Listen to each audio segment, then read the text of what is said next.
Today marks the 10-year anniversary of one of the most memorable tornado outbreaks in central Illinois history. Locally, we had about a dozen tornadoes, with 2 tornadoes that reached EF3 strength. One was north of Tuscola to near Villa Grove, and the other tracked right through the city of Gifford. This tornado had winds of 140 miles an hour and was on the ground for nearly 30 miles and destroyed 30 homes. One home belonged to the Pannbacker family, who never could imagine what was about to happen. Before, I don't think it was ever a possibility for me. You know, tornadoes happen to other people. But it would happen, and their lives would change. Luckily, they were not home at the time and happened to be out of town at an early family Thanksgiving. Adam, who also works for the Gifford Fire Department, got a phone call. They said that the town of Gifford had been hit. So then I came to town, walked down the road, I turned the corner. We lived on a dead-end street. When I turned the corner, I couldn't see anything. There was no house. My actual neighbor's house from across the street was in the road and in our yard.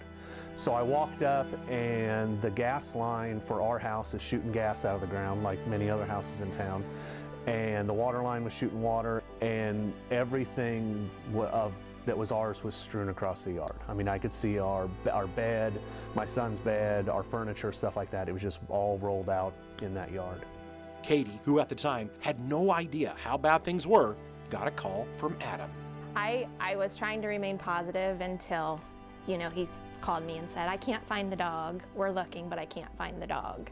And at that point, I knew it was really bad. And when Katie finally arrived, she couldn't believe her eyes. And I just remember letting out like this giant scream.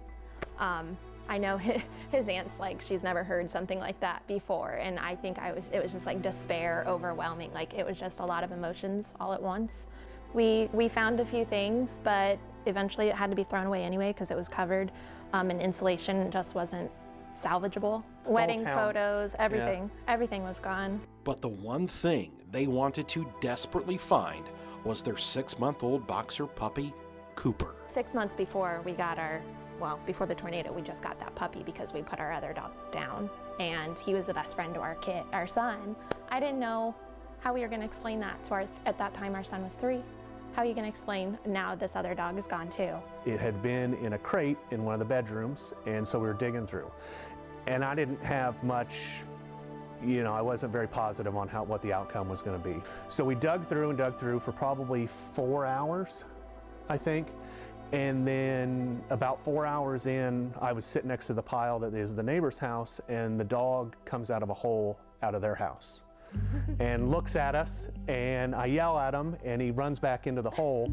He tells the story otherwise. He thinks he called for the dog and the dog popped his head out. I think that I called for the dog because he'd already been looking for him for hours. And so I followed him, and the hole actually went through their house, through their floor, and he was sitting in their crawl space. And so we pulled him out, and to this day, he's still with us. He's 10.5 years old now.